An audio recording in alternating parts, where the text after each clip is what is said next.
نہیں ایسی تو کوئی بات نہیں، میں چلتی ہوں، مجھے دیر ہو رہی ہے۔ وہ ہاتھ جھاڑتے ہوئے ایک دم اٹھ کھڑی ہوئی۔ حمزہ بھی کھڑا ہو گیا۔ کیا میں اتنا ناقابل قبول ہوں کہ میری بات کا جواب بھی نہیں دیا کیا؟ جی اگر میرے والدین ہاں کریں تو مجھے بھی کوئی اعتراض نہیں ہوگا، وہ دھیمے سے کہہ کر وہاں سے چل دی۔ حمزہ اسے تب تک دیکھتا رہا جب تک وہ نظر سے اوجھل نہ ہو گئی۔ صدیقی صاحب لاؤنج میں بیٹھے صبح کا اخبار پڑھ رہے تھے کہ عالیہ بیگم اپنے کمرے سے نکلی اور اطراف میں نظر دوڑائی۔ صدیقی صاحب نے اخبار پڑھتے ہوئے رک کر انہیں دیکھا اور چشمہ اتار کر بولے، بیگم صبح سویرے چائے کا ایک کپ تو پلا دیں۔ تب عالیہ بیگم نے کچن میں جھانکا۔ یہ عائزہ دکھائی نہیں دے رہی، نہ جانے کہاں گئی ہے۔ ان کا موڈ خراب ہو گیا تھا۔ اس وقت سمرا لاؤنج میں آئی، اس کے ہاتھ میں کپڑے تھے۔ امی عائزہ کہاں ہے؟ اسے کہا بھی تھا کہ میرے کپڑے پریس کر دینا، ابھی تک وہیں بیڈ پر پڑے میرا منہ چڑھا رہے ہیں۔ یہ سن کر عالیہ بیگم کے ماتھے پر شکنوں کا جال سا بن گیا۔ ارے ہوگی کہاں، وہی زمانے بھر کا شوق، چھت پر موئے پرندوں کو دانا پانی ڈال رہی ہوگی۔ پھر انہوں نے سخت غصے میں آواز لگائی، عائزہ، او عائزہ۔ وہ مٹھی بھر کر روٹی کے ٹکڑے ایک تھالی میں ڈال رہی تھی کہ تبھی اسے اپنے نام کی صدا سنائی دی۔ اس نے اپنے ماتھے پر ہلکی سی چپت ماری۔ ہائے اللہ، مومانی کی آواز لگتی ہے، آج پھر پارا ہائی ہے، یا اللہ مدد۔ وہ تیزی سے جگ ہاتھ میں اٹھائے سیڑھیوں سے نیچے اتری۔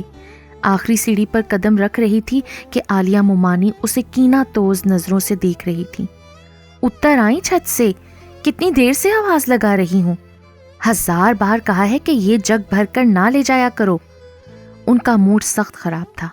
میری اچھی مومانی، آپ جانتی ہیں جس گھر کے چرند پرند کو دانا پانی ملتا ہے نا، وہاں رزق بند نہیں ہوتا۔ یہ تو اچھی بات ہے نا مومانی؟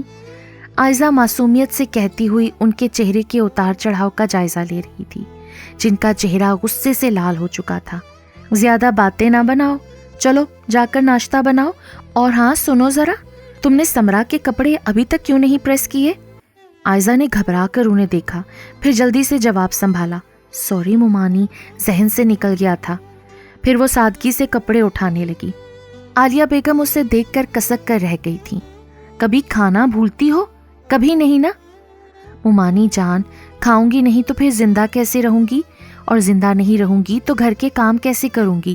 آپ سب کا خیال کیسے رکھوں گی؟ عائزہ جلدی جلدی بولتی چلی گئی۔ عالیہ بیگم اسے خشمگی نگاہوں سے گھورتے ہوئے ہاتھ لہرا کر بولی، ارے زبان تو کینچی کی طرح چل رہی ہے، ذرا ہاتھ بھی چلا لو۔ عائزہ تیزی سے کچن میں آئی جہاں سارے کام اس کے ہی منتظر تھے۔ اس نے تیزی سے چولہا جلا کر چائے بنائی اور فریج سے آٹا نکال کر پراٹھے بنانے لگی۔ اسی افراتفری میں اس نے سب سے پہلے ماموں کو ناشتہ پیش کیا، پھر مومانی اور سمرا کو ان کا من پسند ناشتہ دینے کے بعد کچن سے نکلی۔ ٹھٹھرتی سردی میں مشین چلانے کا تصور اسے اداس کر رہا تھا۔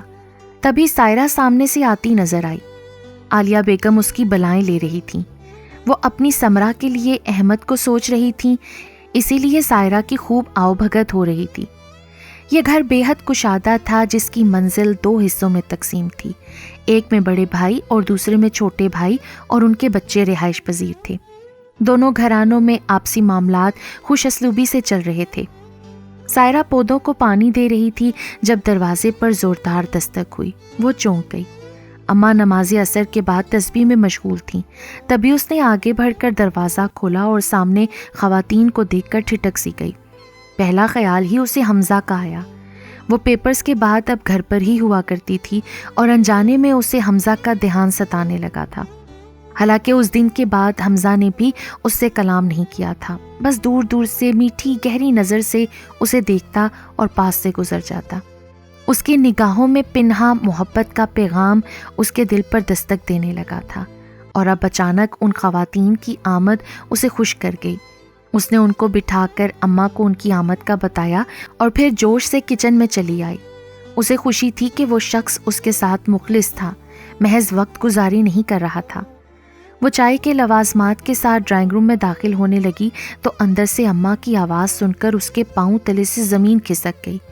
ارم بیگم سخت سنجیدہ تھیں۔ آپ تشریف لے جا سکتی ہیں، ہماری بیٹی ہم پر بوجھ نہیں ہے، اماں نے شانت لہجے میں کہا۔ وہ بلا وجہ غصہ نہیں کرتی تھیں، ضرور کوئی وجہ رہی ہوگی، لیکن کیا؟ ہمیں بھی بے عزت ہونے کا کوئی شوق نہیں ہے۔ یہ ساری جائیداد اور روپیہ اپنی قبر میں نہیں لے جائیے گا، یہی وقت ہوتا ہے کہ لڑکی کا مستقبل سنوارنے کے لیے کام آ جاتا ہے۔ وہ معمر خاتون بوجھل قدموں سے جا چکی تھی۔ ادھر ارم بیگم نے اس کو پرتکلف چائے کے ساتھ آتے دیکھ کر سخت برا منایا۔ کس سے پوچھ کر یہ سب لائی تھی؟ اب کھڑی ہو کر میرا منہ کیا دیکھ رہی ہو؟ واپس لے جاؤ۔ لالچی لوگ منہ اٹھا کر آ جاتے ہیں۔ گھر سائرہ کے نام کر دوں کیوں بھلا؟ ان کا تو غصہ کم ہونے کا نام ہی نہیں لے رہا تھا۔ وہ چپ چاپ واپس لوٹ گئی۔ اماں نے اس کی چپ کو نہ جانے کیا سمجھا، مگر لگتا تھا کہ سائرہ کے ہونٹوں کی ہنسی چھن گئی ہے۔ ہمہ وقت تتلی کی طرح پورے گھر میں منڈلانے والی کو روک لگ گیا تھا۔ کبھی کبھی سائرہ کو خود پر بے تحاشا غصہ آتا۔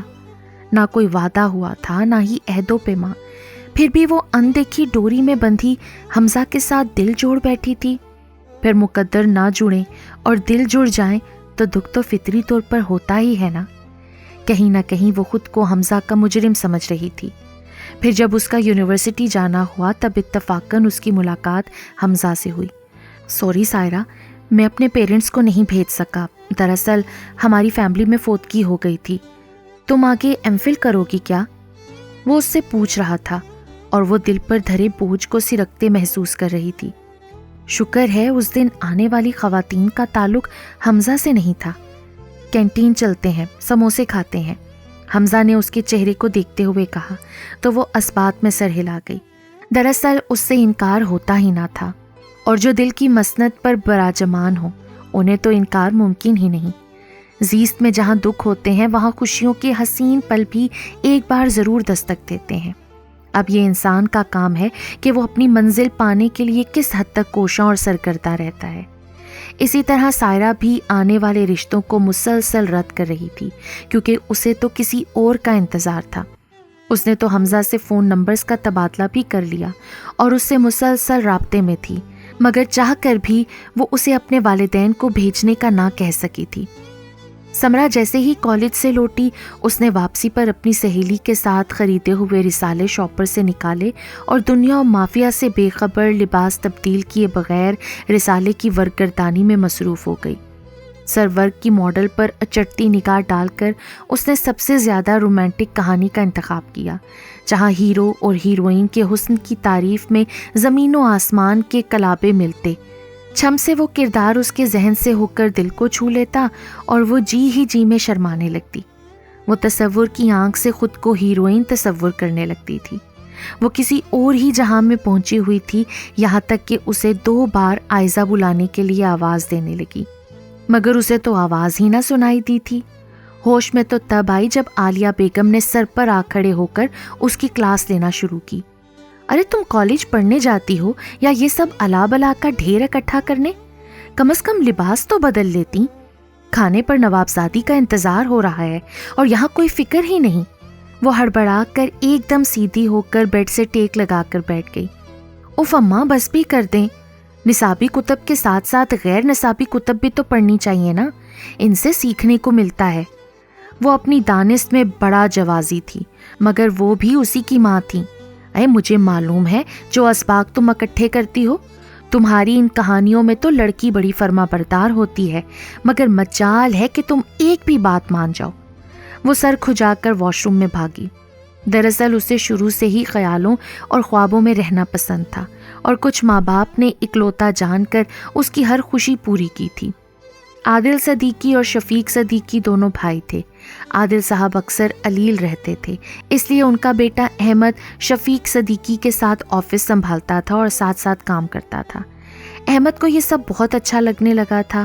وہ گھر اور آفس میں ہر جگہ اٹھتے بیٹھتے اس کے قصیدے پڑھتے رہتے تھے۔ عالیہ بیگم بھی سمرہ کے سامنے اکثر احمد کے حوالے سے ذو معنی گفتگو کرتی رہتی تھیں، جس کی وجہ سے اس کا دل احمد کے لیے دھڑکنے لگتا، مگر خود احمد کے دل میں کیا چل رہا تھا یہ کوئی نہیں جانتا تھا۔ سمرہ کی کلاسز ختم ہونے کو تھیں، پھر فائنل ایگزامز کے بعد فراغت ہی فراغت تھی، اس لیے عالیہ بیگم نے صاف انداز میں بھاوج کے کان میں رشتے کی بات ڈال دی۔ اب وہاں تک تو کہانی ٹھیک تھی، مگر احمد عائزہ سے شادی کا تمنائی تھا، جس کے لیے اس کے اہل خانہ بالکل بھی ذہنی اور دلی طور پر آمادہ نہیں تھے۔ عائزہ کالج کے یونیفارم میں تیز رفتار قدموں سے اسٹاپ سے گھر کا رخ کر رہی تھی۔ وہ بہت تھکن محسوس کر رہی تھی اور سوچ رہی تھی کہ گھر پہنچتے ہی اسے بے شمار کام درپیش ہوں گے۔ عیش تو سمرا کے ہیں کہ گھر پہنچتے ہی مزیدار کھانا اس کے سامنے ٹیبل پر پیش کر دیا جاتا ہے۔ انہی سوچوں میں وہ گھر پہنچ چکی تھی۔ اس نے گہری سانس لی، گیٹ کھولا اور اندر داخل ہو گئی۔ لاؤنج کے صوفے پر اپنا بیگ رکھ کر وہ بھی نڈھال سی وہیں بیٹھ گئی۔ اسی وقت احمد ٹھنڈے پانی کا گلاس لیے لاؤنج میں داخل ہوا اور اسے پیش کیا۔ عائزہ ایک دم سیدھی ہو کر بیٹھی، گلاس تھاما اور گٹاگٹ پی گئی۔ پھر مسکراتے ہوئے بولی، احمد تم میرا کتنا خیال رکھتے ہو نا، کبھی کبھی تو تمہاری بلائیں لینے کا دل کرتا ہے۔ وہ ایسی ہی تھی، شفاف دل کی مالک۔ احمد کان کھجاتے ہوئے کچھ سوچ کر مسکرا دیا۔ اب میری بلائیں بعد میں اتارنا، جا کر کھانا بناؤ۔ امی سمرا کے ساتھ خالہ کے ہاں گئی ہیں اور کہا ہے کہ عائزہ جیسے ہی آئے کھانا بنا دے۔ احمد اس کے برے برے منہ بنتے دیکھ کر مسکراتے ہوئے بولا، اف اتنی گرمی ہے اور یہ کچن کے کام، کل میرا بھی ٹیسٹ ہے۔ احمد نے اس کی دمکتی رنگت کو بغور دیکھا اور بولا، اچھا تم پریشان نہ ہو، میں تمہاری مدد کروا دیتا ہوں، تم بتا دینا سبزی میں کاٹ دوں گا۔ لاؤنج میں داخل ہوتی سمرا نے آخری جملہ سن لیا۔ واہ کیا کہنے، پہلے جا کر لسٹ میں لکھا سامان تو لے آؤ، امی نے کہا ہے ضروری ہے۔ اس نے احمد کو ٹوک دیا اور پھر سمرا کی طنزیہ نگاہیں عائزہ کے چہرے پر مرکوز ہو گئیں۔ عائزہ اس کی طنزیہ نگاہوں سے گھبرا کر کچن میں چلی آئی۔ وہ بہت دنوں سے محسوس کر رہی تھی کہ وہ اب اس گھر میں ایک بوجھ سے زیادہ کچھ نہیں رہی۔ یہ سوچ کر اس کی آنکھیں نم ہو گئیں۔ وہ کھانا تیار کر رہی تھی کہ احمد کچن میں داخل ہوا۔ عائزہ نے ایک بے بس سی مسکراہٹ کے ساتھ اسے دیکھا۔ کھانا تیار ہو گیا ہے کیا؟ وہ دھیرے سے بولا۔ کل سے وہ مسلسل اس کے بارے میں سوچ رہا تھا اور تب سے بات کرنا چاہ رہا تھا۔ بس پلاؤ دم پر ہے، ابھی ٹیبل پر لگا دیتی ہوں۔ اس کے یاسید بھرے لہجے نے احمد کے دل کو چھو لیا۔ احمد نے اداسی سے کہا، عائزہ تم کس طرح امی جان کی سخت باتوں کو نظر انداز کر کے ہر دم ہنستی رہتی ہو؟ تمہارے ساتھ ان کا یہ رویہ اب میری برداشت سے باہر ہو چکا ہے۔ کاش میں تمہاری زندگی کے کانٹے چن سکوں۔ عائزہ چونک گئی اور کھیرے کاٹتے ہوئے اس کے ہاتھ رک گئے۔ وہ بولی، احمد دنیا کے لوگ بہت ظالم ہیں، انہیں کبھی اپنی کمزوری نہیں دکھانی چاہیے، ورنہ یہ دنیا ہمیں کیا کچھ نہ دے گی۔ اسی لیے میں سب سن لیتی ہوں۔ اسی وقت عالیہ بیگم کچن میں آئیں اور احمد کو وہاں دیکھ کر مشکوک نظروں سے عائزہ کی طرف دیکھا۔ پھر احمد سے مخاطب ہوئیں، احمد بیٹا تم یہاں کیا کر رہے ہو؟ میں جانتی ہوں یہ ہر وقت میرے خلاف تمہارے کان بھرتی رہتی ہے، اب تم اندر چلو، سمرا بلا رہی ہے تمہیں۔ ارے نہیں امی، میں تو صرف کھانے کے بارے میں پوچھنے آیا تھا، عالیہ بیگم نے کرخت لہجے میں کہا۔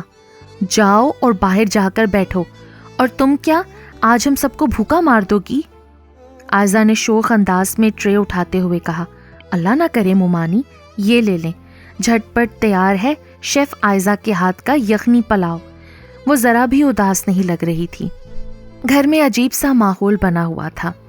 احمد نے ارم بیگم سے عائزہ کے لیے کہا تھا، جبکہ عالیہ بیگم باتوں ہی باتوں میں پہلے ہی بھاوت سے اپنی بیٹی کی بات کر چکی تھی۔ اس کے کہنے پر انہوں نے غصے سے کہا، تم پاگل تو نہیں ہو گئی احمد؟ وہ کنگال لڑکی بیاہ کر لے آؤں جس کے ہاتھ میں کچھ بھی نہیں؟ ارے وہ تو خود اپنے ماموں کے ٹکڑوں پر پڑ رہی ہے۔ ماں کے انداز پر احمد سلگ کر رہ گیا اور تڑپ کر بولا، اماں کم از کم آپ اس کے لیے ایسے الفاظ مت استعمال کریں، وہ میرے لیے بہت اہم ہے، میں نے منع کر دیا ہے۔ یہ کہہ کر وہ وہاں سے اٹھ گئیں، جبکہ احمد نے بے دلی سے سگریٹ سلگا لیا۔ اس پر ایک عجیب سی وحشت اور کنوتیت طاری تھی۔ اس کا بس نہیں چل رہا تھا کہ ساری دنیا کو تہس نہس کر دے۔ وہ مسلسل سگریٹ کے کش لیتے ہوئے سامنے رکھی بھاپ اڑاتی چائے کو دیکھ رہا تھا۔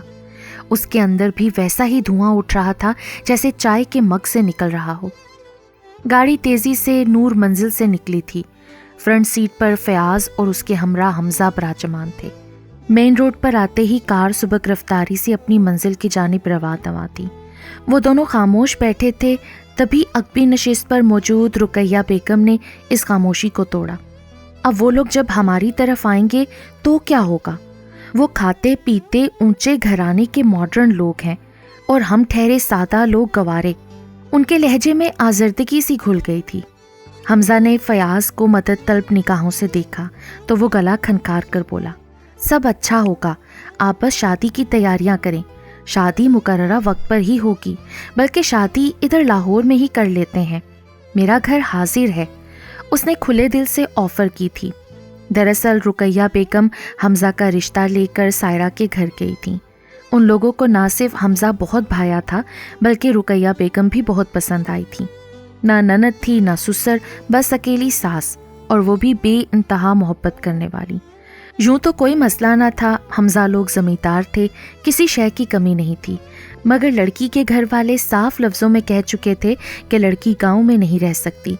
وہ تو اندر ہی اندر اس نے حمزہ سے وعدہ کیا تھا کہ بعد میں دیکھی جائے گی، وہ گوٹھ میں رہ لے گی، اسے کوئی اعتراض نہیں تھا۔ یوں شادی طے پا گئی تھی۔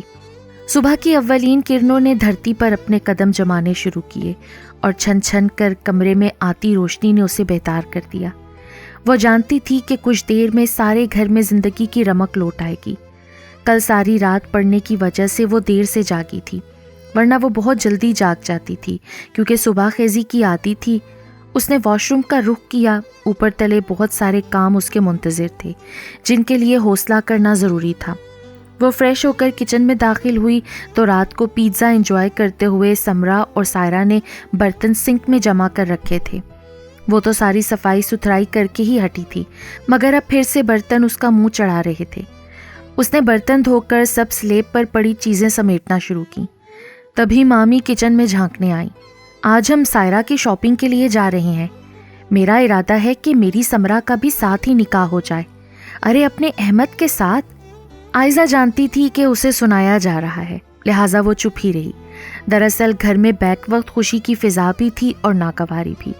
احمد کئی مرتبہ رشتے کے لیے اپنی اماں پر زور ڈال رہا تھا، مگر وہ جانتی تھی کہ یہ ممکن نہیں اور نہ ہی آسان ہے۔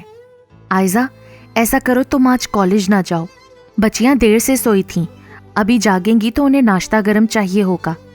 مگر آج میرا بہت اہم ٹیسٹ ہے ممانی، وہ پہلی مرتبہ ضد ہو کر بولی۔ اس کے بعد 2 گرم سیال آنسو اس کے چہرے کو بھگو گئے۔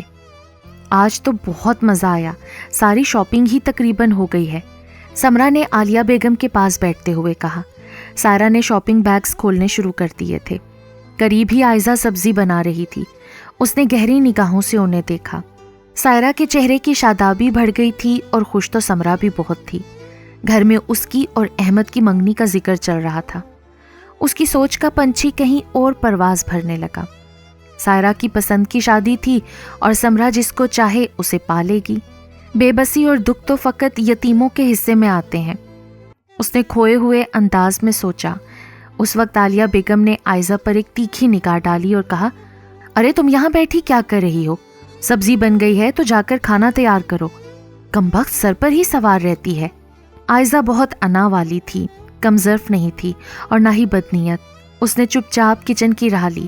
البتہ وہ پہلی بار سوچ رہی تھی کہ کچھ لوگوں کو تو بنا مشقت کے سب کچھ مل جاتا ہے، نہ کسی شے کے لیے انتظار کی صلیب چڑھنا پڑتی ہے اور نہ ہی محنت کی چکی میں پسنا پڑتا ہے، ہر شے بن مانگے مل جاتی ہے۔ پھر دل نے اسے یکدم جھڑک دیا تو اس نے لرز کر توبہ کی۔ وہ کون ہوتی تھی جو اللہ کی تقسیم پر سوال اٹھانے والی ہو؟ اس کی رضا، اس کی مصلحت۔ پھر جب تک اس کی مکس سبزی بن نہ گئی وہ استغفار کرتی رہی۔ بارات میں احمد کی نگاہیں عائزہ کے چہرے کا ہی طواف کرتی رہیں۔ وہ آج بہت دل سے تیار ہوئی تھی، آج تو اس کی چھب ہی نرالی تھی۔ احمد اس سے شادی کی بات کرنا چاہتا تھا، پھر پھولوں کے گجرے ٹیبل پر رکھتی عائزہ کو اس نے پکڑ ہی لیا۔ تمہارا مسئلہ کیا ہے آخر؟ تم مجھے اگنور کیوں کر رہی ہو؟ اچھا، کیا واقعی؟ وہ کندھے اچکا کر لاتعلقی کا اظہار کر رہی تھی۔ تم جانتی ہو کہ میں شادی صرف تم سے ہی کروں گا۔ جی، لیکن اس میں میری کوئی غلطی نہیں، یہ تو آپ کا مسئلہ ہے نا، کیونکہ مجھے آپ سے شادی کرنا ہی نہیں ہے، نہ آج نہ کل، بلکہ ایک عرصے تک میں نے اس گھر میں محرومی اور ناروا سلوک دیکھا ہے، اب اور نہیں۔ میں تو ایسے شخص سے شادی کروں گی جو مجھے عزت دے اور میں سر اٹھا کر جی سکوں۔ اس کے الفاظ احمد کے کلیجے کے آر پار اتر گئے۔ وہ بے یقینی سے اس کے روشن چہرے اور دلکش سراپے میں الجھا رہا تھا۔ پھر وہ بھی خفا سا پلٹ گیا اور پوری تقریب میں پھر اس نے عائزہ کو پلٹ کر نہیں دیکھا۔ تب بھی جب اعلان ہوا کہ آج سائرہ کی رخصتی میں سمرہ اور احمد کی منگنی بھی ہے، مگر دوسری طرف نہ جانے کیوں عائزہ نے جب سمرہ کی انگلی میں احمد کے نام کی انگوٹھی دیکھی تو نم آلود پلکیں لیے مسکرا دی۔ یہ حویلی کا وسیع کمرہ تھا جس کی چھت خاصی بلند تھی۔ وہ کچھ گھبراہٹ محسوس کر رہی تھی۔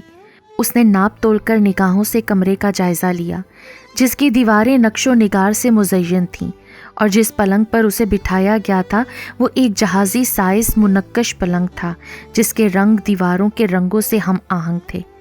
اگرچہ یہ خالصتاً دیہی ماحول تھا مگر اس سب میں نفاست اور سلیقہ جھلکتا تھا۔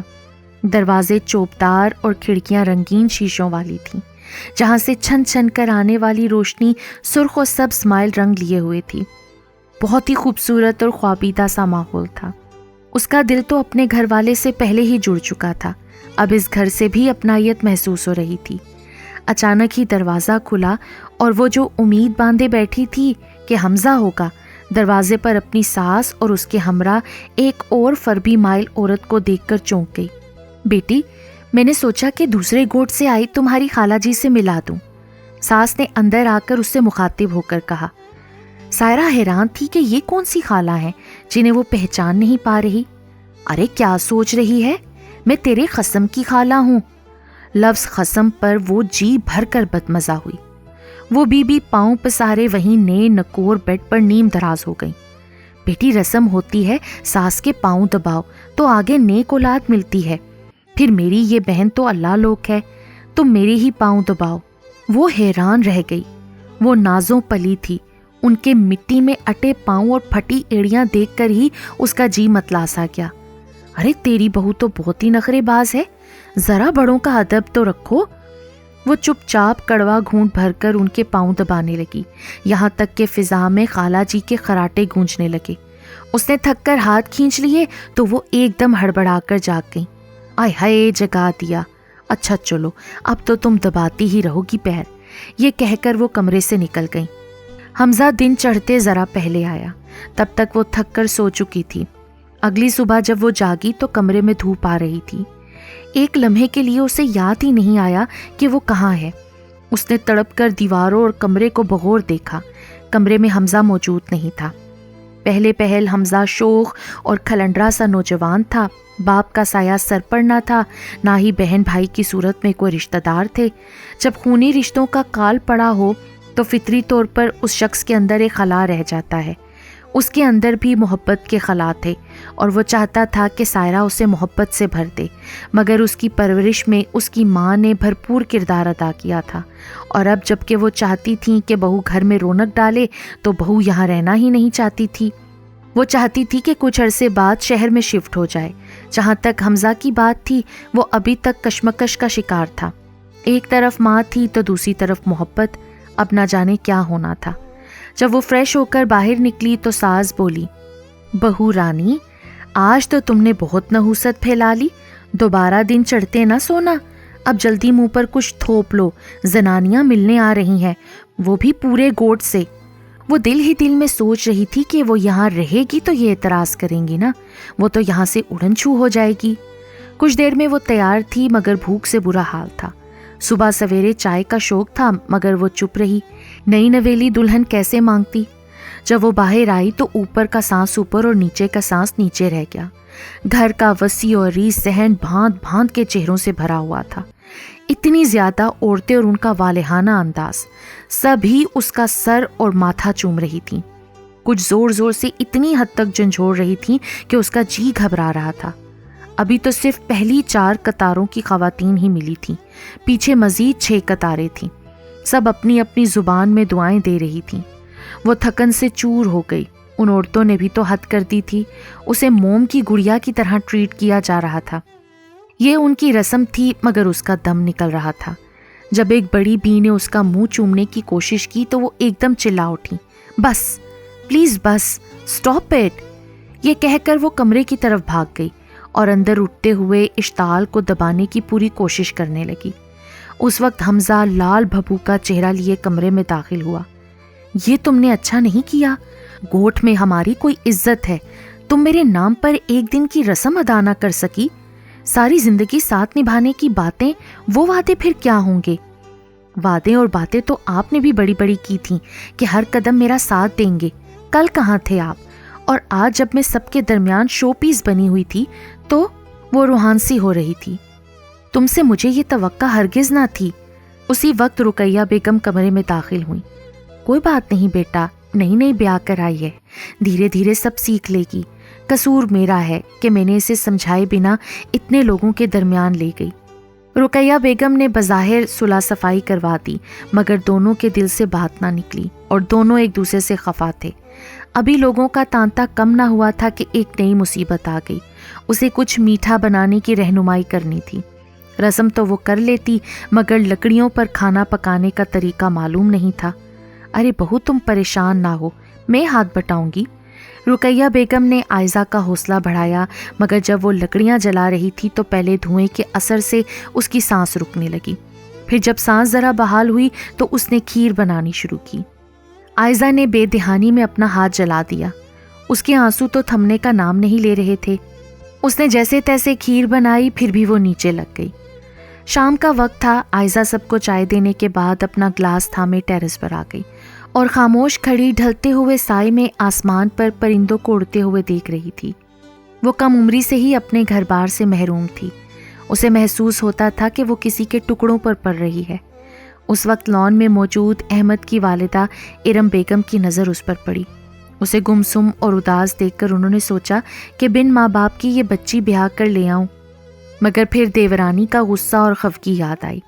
ساتھ ہی یہ بھی خیال آیا کہ وہ خالی ہاتھ آ کر ان کے در پر بیٹھ جائے گی، اور اب تو احمد کی سمرا سے منگنی بھی ہو چکی تھی۔ مگر بہت عرصے سے وہ نوٹ کر رہی تھی کہ سمرا کبھی بھول سے بھی ان کے پاس آ کر نہیں بیٹھی تھی۔ جب بھی وہ اس سے بات کرنے کی کوشش کرتی تو وہ بہت ناگواری سے جواب دیتی۔ ابھی کل ہی کی تو بات تھی کہ وہ بہت دیر سے گھر لوٹی تو ارم بیگم نے یوں ہی کہہ دیا، بیٹا اگر کوئی مسئلہ ہے تو تمہیں احمد لے آیا کرے گا۔ مگر سمرا پر تو گویا غصہ ہی چڑھ گیا اور وہ بولی، آپ صاف صاف کیوں نہیں کہہ دیتی کہ میری سرگرمیوں پر نظر رکھنے کے لیے آپ احمد کو میرے سر پر مسلط کر دینا چاہتی ہیں؟ سمرا کے یہ الفاظ سن کر ارم بیگم کے دل میں ملال جا گزرا۔ ابھی تو یہ بہو بن کر آئی بھی نہیں تو یہ تیور ہے۔ نہ چاہتے ہوئے بھی وہ سمرا اور عائزہ کا مقابلہ کرنے لگیں۔ اگرچہ انہوں نے عائزہ کو رد کر دیا تھا، مگر وہ پھر بھی ان کے کام اسی طرح بڑھ چڑھ کر کرتی تھی۔ کبھی کبھی ہمیں ہیرے کی پہچان دیر سے ہوتی ہے۔ ارم بیگم اب اسی بات پر پچھتا رہی تھیں۔ بادلوں کی ٹکڑیاں تیرتی ہوئی آسمان کو گھیرے ہوئے تھیں۔ یکدم چار سو اندھیرا سا پھیلنے لگا اور بادل برس پڑے۔ سائرہ کا دل بھی بہت بوجھل تھا، وہ بھی پھوٹ پھوٹ کر رو رہی تھی۔ وہ بہت اداس تھی۔ اصل میں وہ خود ضد کر کے ادھر اپنی اماں کی طرف آ گئی تھی۔ اتنے عرصے سے اس کے پیچھے کوئی بھی نہ آیا تھا۔ اس نے بھی ضد دکھائی اور پھر نتیجہ یہ نکلا کہ حمزہ اس سے ناراض ہو گیا۔ ایسا بھی نہیں تھا کہ سائرہ نے گھر بسانے کی کوشش نہیں کی تھی، مگر وہ بہت پریشان ہو گئی تھی۔ بھینسوں کے باڑے سے اٹھتی ہوئی بو اسے ناگوار لگتی، اسے فضا میں عجیب سی بساند محسوس ہوتی۔ اس کا دل وہاں مایوس ہو گیا تھا۔ بھانت بھانت کی عورتیں اسے گھیرے رکھتی تھیں۔ پرائیویسی تو جیسے ختم ہو کر رہ گئی تھی۔ جب سے شادی ہوئی تھی حمزہ زمینوں کے حساب کتاب کے سلسلے میں مصروف رہتا تھا، حویلی میں ہوتا ہی نہیں تھا، اور کبھی ہوتا بھی تو نہ جانے کن چکروں میں الجھا رہتا۔ وہ اس کے ساتھ 2 گھڑی بیٹھنے کو ترس گئی تھی۔ تنگ آ کر اس نے اپنی ساس سے کہا کہ وہ چند دن میکے جانا چاہتی ہے۔ پھر اسے اصل دکھ اور پریشانی یہ تھی کہ ایک بار بھی حمزہ نے اسے منع نہیں کیا اور نہ اس کے جانے کے بعد اس کی خیر خیریت پوچھی۔ وہ بہت ملول تھی، ساری منہ دکھاوے کی ہی محبت تھی شاید، اور پھر دل یہاں بھی نہیں لگ رہا تھا۔ وہ رو رہی تھی جب عائزہ آئی۔ سائرہ آپی آپ رو رہی ہیں؟ وہ چونکی۔ ہاں دل بہت اداس ہے، مجھے شاید ایڈجسٹ کرنا نہیں آتا۔ کوئی بات نہیں سائرہ آپی، ایسا کریں آپ خود ہی اپنے سسرال چلی جائیں اور کچھ دن کے لیے میں چلی جاتی ہوں آپ کے ساتھ، عائزہ نے دلجوئی کی خاطر کہا۔ سمرا اپنے بیڈ روم میں ہولے ہولے کسی سے فون پر بات کر رہی تھی۔ پھر کسی بات پر بے خیالی میں اس نے بلند و بانگ کہکا لگایا تو عالیہ بیگم چونک اٹھی۔ اتنی رات کو وہ بڑبڑاتے ہوئے اس کے کمرے کے قریب پہنچی کہ سمرا کا جملہ سن کر ٹھٹک کر رک گئی۔ کیا تم اپنے ماں باپ کو بھیجو گے فراز؟ مجھے بہت ڈر لگتا ہے فراز، میں نے خودکشی کر لینی ہے مگر اس احمد سے شادی نہیں کرنی، یوں بھی وہ مجھ سے نہیں میری کزن سے۔ اسی لمحے عالیہ بیگم کمرے میں داخل ہو گئیں اور سمرا کے ہاتھ سے فون چھوٹ گیا۔ امی؟ وہ بوکھلا کر رہ گئی تھی، جبکہ عالیہ بیگم سر تھام کر وہیں نڈھال بیٹھ گئیں۔ کون ہے وہ؟ امی وہ بہت اچھا لڑکا ہے، اور پھر وہ ماں کے سامنے ہاتھ جوڑے جلدی جلدی سب بتانے لگی۔ سب تفصیلات سن کر عالیہ بیگم مطمئن ہو گئیں، کیونکہ جس لڑکے کی وہ بات کر رہی تھی وہ بہت امیر تھا۔ احمد تو اس کے مقابلے میں بس مناسب ہی تھا۔ ٹھیک ہے، تم جہاں چاہتی ہو وہیں تمہاری شادی ہوگی۔ وہ حامی بھر کر اٹھ کھڑی ہوئیں۔ یوں بھی اکلوتی بیٹی کی خوشی ہر شے سے مقدم تھی۔ اس کے سینے میں اچانک درد اٹھا تھا، وہ سوتے میں کرا رہا تھا، پھر درد بڑھتا چلا گیا۔ اس نے چیخنا چاہا مگر دم گھٹ رہا تھا۔ اس نے سائڈ ٹیبل پر رکھا شیشے کا جگ گرا دیا۔ چھناکے کی آواز پورے گھر میں گونجی۔ جب ارم بیگم کمرے میں آئیں تو اس کا چہرہ سرخ ہو رہا تھا۔ وہ پل بھر میں سمجھ گئیں کہ ان کا بیٹا درد کی انتہاؤں پر ہے۔ افراتفری میں اسے ہاسپٹل لے جایا گیا۔ اس نے ماں کی بات کی لاج رکھی تھی مگر دل سے عائزہ کو نہ نکال سکا اور گھٹ گھٹ کر یہ حالت پیدا ہو گئی۔ وہ 2 دن زندگی اور موت کی کشمکش میں مبتلا رہا۔ اس کے دل کو جھٹکا لگا تھا اور فوری طبی امداد سے اب وہ خطرے سے باہر تھا، مگر اسے شدید پریشانی سے بچانا بہت ضروری تھا۔ عائزہ نے تو رو رو کر اپنا برا حال کر رکھا تھا۔ وہ جو کہتی تھی کہ اسے احمد سے محبت نہیں ہے، اس وقت اس کی اپنی حالت بے حد ابتر تھی۔ ہفتے بعد احمد کو ڈسچارج کر دیا گیا۔ حمزہ اور رقیہ بیگم بھی سائرہ کو لینے شہر پہنچ چکے تھے۔ اب گھر چلو بیٹا، رقیہ بیگم نے کہا تو سائرہ رو کر ان کے گلے لگ گئی۔ نہیں بیٹا، روتے نہیں ہے، حمزہ تو اتنے دن سے کام میں لگا تھا، میں کہتی رہی کہ مجھے لے چل، یہ کہتا تھا اماں ایک ساتھ چلیں گے آپ کی بہو کو لینے، یوں بھی میرے بیٹے کا دل شہر میں لگتا ہے، اس لیے ہم نے ادھر ہی ایک بنگلہ خرید لیا ہے، بس اسی کو سجانے میں لگا ہوا تھا، کہتا تھا کہ تجھے سرپرائز دے گا۔ یہ سن کر وہ بجائے ہنسنے کے اور رو دی۔ تبھی حمزہ اندر آ گیا۔ چلو سائرہ، اب گھر چلو، ہم سب تمہارے بغیر بہت اداس ہیں۔ اور پھر اپنے والدین کی دعاؤں میں وہ ایک بار پھر ودا ہو گئی، مگر اس بار دل پہلے سے کہیں زیادہ خوش تھا۔ جلتی بجھتی روشنیوں کے جلوس میں وہ ایک سہانی شام تھی جب 2 پریاں مسکراتی ہوئیں اپنی قسمت پر نازا تھیں۔ رنگ و نور کا سیلاب تھا جو گھر کے کشادہ لان میں اتر رہا تھا۔ ساری قدورتیں نفرتیں دھل گئی تھیں اور عائزہ کو گھر کی اکلوتی بہو مان کر صنعت قبولیت دے دی گئی تھی۔ وہ بھی کوئی ضد نہ کر سکی کیونکہ احمد کو کھونے کا حوصلہ اب اس میں نہ تھا۔ احمد کا نکھیوں سے بار بار اسے ایسے دیکھ رہا تھا جیسے یقین کر رہا ہو کہ یہ پری اسے مل گئی ہے۔ عائزہ نے پلٹ کر ترچھی نگاہ اس پر ڈالی اور محبت کی لپٹوں میں سمٹی احمد کے دل میں اتر گئی۔